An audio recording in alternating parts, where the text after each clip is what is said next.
Eu sabia que fazer a tese em artigos não ia ser uma tarefa muito fácil, e realmente não foi. Até confesso que foi um pouquinho mais difícil do que eu imaginava.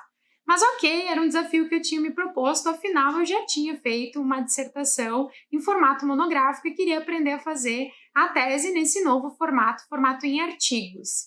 Mas teve duas coisas que para mim foram fundamentais e que eu tenho certeza que eu só aprendi porque eu fiz a tese em formato de artigos. E são essas duas coisas que eu aprendi que eu vou compartilhar com você aqui nesse Diário de uma Doutoranda.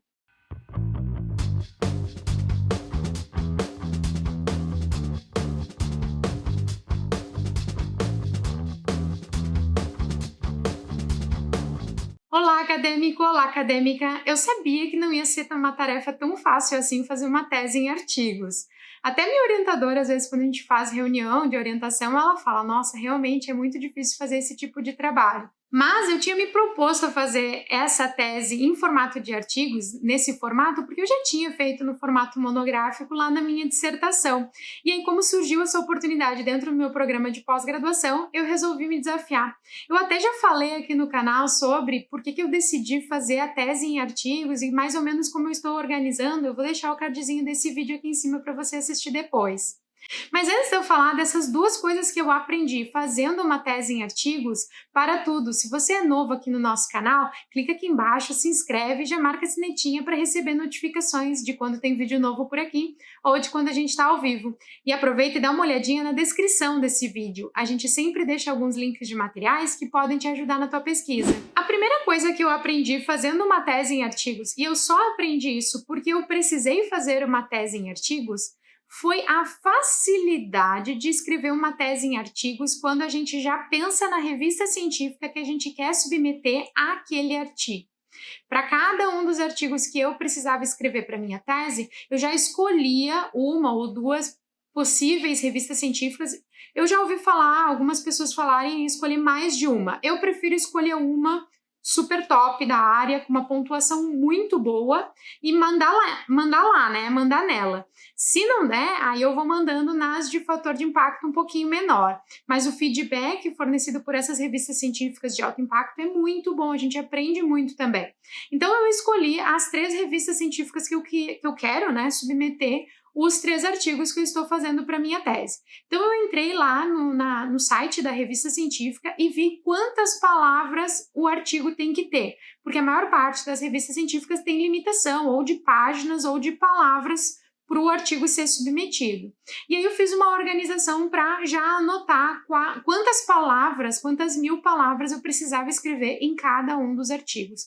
Para mim isso foi assim, ó, um diferencial muito grande. Sabe por quê?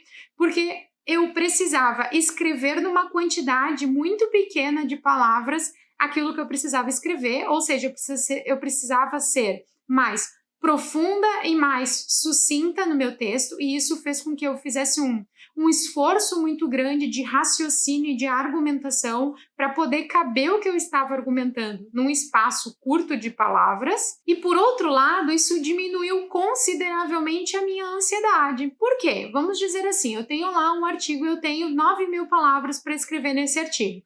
Tirando as figuras, porque as revistas científicas que eu vou submeter, elas pedem para a gente contar, além do texto do documento, 280 palavras para cada figura. Então, digamos que eu tenho lá 2 figuras no artigo, eu preciso subtrair 2 vezes de 280 das 9.000 palavras, que é o espaço que eu tenho para escrever todo o artigo, de título até as referências. Então, eu fazia esse cálculo, eu sabia, bom, agora eu tenho em torno de 8.400 palavras para escrever no meu artigo. E aí eu ia lá no Word e organizava as seções, né, introdução, revisão de literatura, método, resultados, discussões, considerações finais, e do lado do título da seção eu colocava quantas palavras eu ia escrever naquela seção.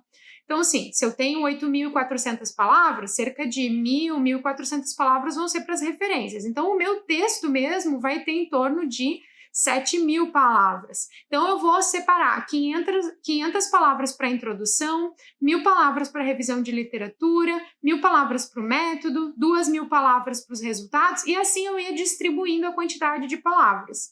E ia colocando isso do lado do título. Quando eu fui escrever o artigo, eu estava lá escrevendo os resultados e aí mas será que eu preciso escrever mais? Aí eu selecionava todo o texto e olhava quantas palavras eu tinha escrito e aí eu me dava conta que eu já estava até estourando o limite, eu já tinha passado de 2.000 palavras, talvez eu até tivesse que tirar alguma coisa para explicar outra coisa que seria mais importante. Então isso me ajudou a ser sucinta, mas também tirou essa angústia que a gente tem que escrever mais, tem que escrever mais, tem que escrever mais, porque quando a gente está fazendo um artigo, a gente não tem que escrever mais, a gente tem que escrever certo, a gente tem que escrever melhor, né? Fazer mais em pouco espaço.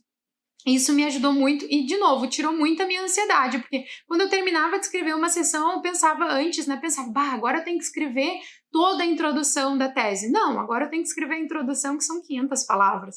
Não, agora eu tenho que escrever a revisão de literatura, que são 1.000 palavras. Isso me dava uma tranquilidade e aí eu consegui escrever num espaço de tempo menor, de forma muito mais objetiva, e para mim esse foi um dos maiores aprendizados que eu tive fazendo a tese em artigos.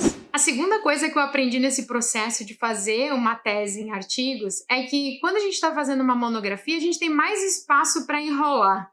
E quando a gente está fazendo um artigo, a gente não tem espaço nenhum, a gente tem que ser super preciso, direto e objetivo, não tem espaço para enrolação. E quando a gente vai escrever os resultados da nossa pesquisa, eu sei porque eu senti muito isso na dissertação, às vezes a gente dá uma volta muito grande para falar algo que é super simples. Às vezes eu observo isso conversando com pessoas, né, em algumas oportunidades e pergunto, qual é o teu problema de pesquisa? A pessoa ela leva uns 5 minutos para começar a explicar o que é o problema de pesquisa. Eu até brinco, né, de fazer o teste do WhatsApp, mandar um áudio de 1 minuto para ti mesmo, para ti mesma, explicando o teu problema de pesquisa em 1 minuto. Se a gente souber explicar o nosso problema de pesquisa em 1 minuto ou em uma frase, a gente tem muito claro para nós mesmos o que é o nosso objetivo, o que a gente quer responder. E aí conduzir a pesquisa fica muito mais fácil. E para escrever os resultados, que eu estava com um pouco de dificuldade, porque a gente tende a fazer essa enrolação, eu fiz um exercício que para mim me ajudou muito. Eu peguei uma folha de papel em branco, peguei aquela minha caneta preta, eu fiz um círculo no meio e coloquei o meu problema de pesquisa, que é uma frase. Isso aqui é o que eu quero responder nesse artigo. E aí eu comecei a puxar algumas flechinhas, quase como um mapa mental, para responder o problema de pesquisa, quase como se fosse uma prova. Ok, o que dos meus resultados respondem esse problema aqui? Eu encontrei tal coisa nos meus resultados que ajudam a compreender isso.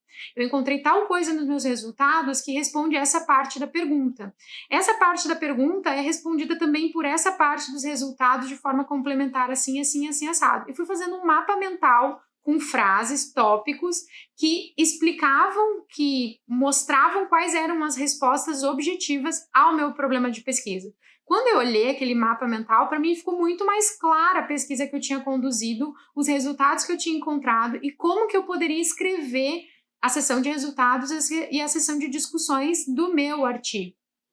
Então, eu consegui escrever cerca de 2.000 palavras em um dia, 2 dias, com poucas horas, não assim 12 horas trabalhando, algo em torno de 4 a 6 horas por dia, eu consegui escrever toda a sessão de resultados, porque para mim estava muito claro o que eu precisava escrever, porque estava ali naquele mapa mental super direto e objetivo. Meu resultado, esse aqui responde isso, esse aqui responde isso e esse aqui responde isso. Então, para mim, esse exercício me ajudou muito a escrever de forma objetiva os artigos da minha tese, e se eu não tivesse feito a tese em artigos, eu não teria aprendido isso. Espero que vocês tenham gostado, então, de saber essas 2 coisas que eu aprendi fazendo a tese em artigos, e se você está pensando em fazer a sua tese em artigos ou em formato monográfico, assiste os vídeos aqui no nosso canal, onde eu falo sobre esse processo, para você poder tomar essa decisão de uma forma mais consciente.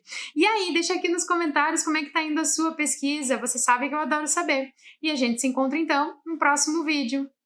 Até!